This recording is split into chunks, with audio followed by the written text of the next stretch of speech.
Bagaimana keadaannya jika dua kitab suci yang berbeda ketika menyoroti satu hal, pandangan-pandangan keduanya berbeda satu sama lain? Saya mau ambil langsung sebagai contoh. Jika kaum muslim memandang Yesus tidak mati disalibkan, tetapi langsung mengalami pengangkatan masuk surga, apakah ini yang benar?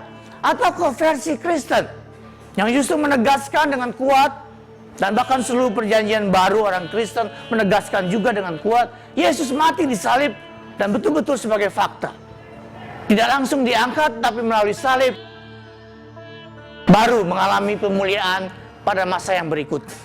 Nah, jika ada kebenaran-kebenaran tentang sesuatu yang berbeda satu sama lain di dalam dua buah agama, atau di dalam lebih dari satu agama, apa yang harus kita cari atau yang kita harus ambil sebagai langkah untuk sebagai jalan keluar yang bisa menenteramkan atau menenangkan hati kedua belah pihak atau memenangkan kedua-duanya?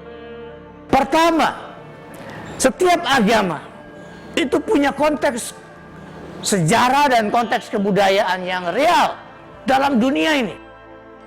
Semua agama ketika lahir bersentuhan dengan realitas dunia.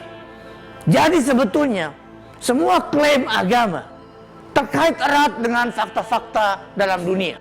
Nah, karena itu, jika ada klaim-klaim yang bertentangan tentang satu hal dalam agama-agama, seperti yang saya sudah contohkan tadi, yang harus kita ambil sebagai sikap pertama adalah lakukan penelitian terus-menerus ke masa lampau dengan memakai kajian-kajian ilmiah. Itu yang pertama.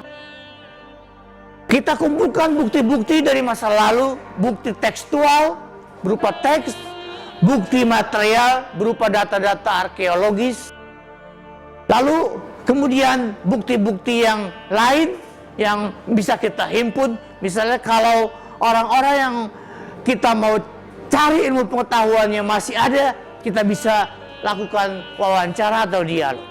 Tapi untuk agama-agama kuno yang sudah muncul pada zaman lampau dan kini sudah menjadi besar, tentu saja tokoh-tokoh yang masa lampau itu sudah tidak ada sama sekali.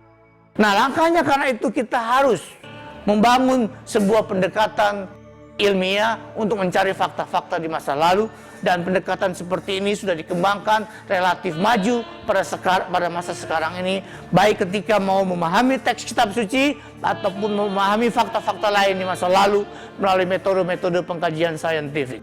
Yang berikutnya, kita harus selalu melihat kebenaran apapun itu tidak pernah tiba pada kebenaran yang final.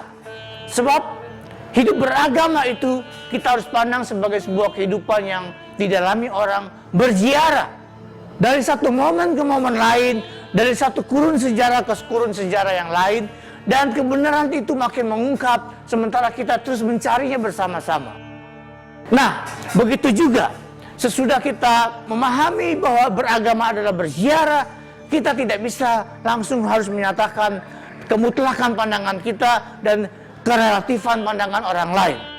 Nah, selain dua langkah ini, yang harus kita lakukan juga tidak lain adalah sebaiknya kalau ada hal-hal yang bertentangan di dalam sebuah agama dengan sebuah agama yang lain mengenai satu hal, kita harus melihat apakah validitas dari sebuah kebenaran itu sama dengan validitas dari kebenaran yang lain. Maksud saya, kita masuk ke dimensi yang disebut epistemologi.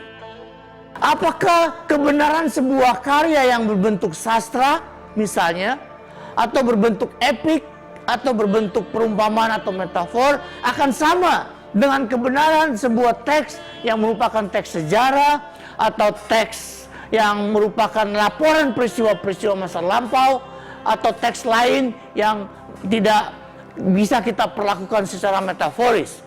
Nah, di sini untuk kepentingan epistemologis kita perlu melihat jenis-jenis sastra setiap teks yang tampak bertentangan satu sama lain walaupun memahami atau fokus pada satu topik tertentu yang sedang dibahas. Nah, dengan memahami jenis-jenis sastra dari setiap teks suci misalnya, kita tidak akan mencampurkan kebenaran sastrawi dengan kebenaran sejarawi, kebenaran sejarah dengan kebenaran sastra, atau kebenaran metaforis dengan kebenaran historis.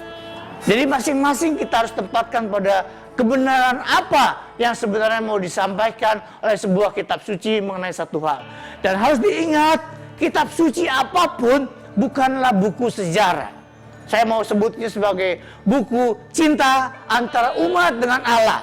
Dan bahasa yang diungkap adalah bahasa cinta dan bukan bahasa ilmu pengetahuan.